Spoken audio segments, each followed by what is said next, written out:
slicing onions without crying. So what's the difference? Red and white, not cooked, cooked. So how do we do it? So we're using these beautiful knives today, custom for dished. You're gonna take your super sharp knife, boom, we're gonna cut it in half.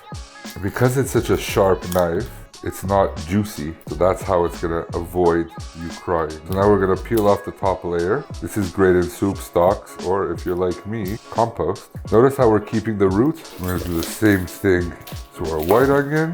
Peel off that first layer. Hold your knife firmly, not like this. You wanna be able to control it.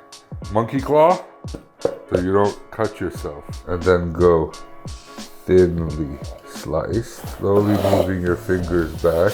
You want to limit the movement. Less movement, less tears. Then you have the side slice. This is also called in French ciselé à la française, which is great for onion soups, caramelized onions. Now see how we're getting towards the roots? Once you're done, then you can remove the roots and boom. It's safe, it's clean, it's fun, it's fantastic. Now we're gonna do a full mince. Little cuts all the way to the roots here, but not through the roots. Then we go and we're gonna cut through all the way to the roots, but not past the roots. You can do it fine, rough. This is gonna be super fine. Now, we made our cuttings.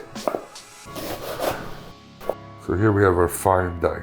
Our last cut is just gonna be a rough chop. You ready for this? Going all the way, trying not to hit the back. Then we're just gonna cut half all the way to the roots. And then we're just gonna cut bigger chunks. And here we have it. We have our sliced, our French mince, our fine mince, our rough chop. And that's the way we slice the onion. No tears, no fears. Bye-bye.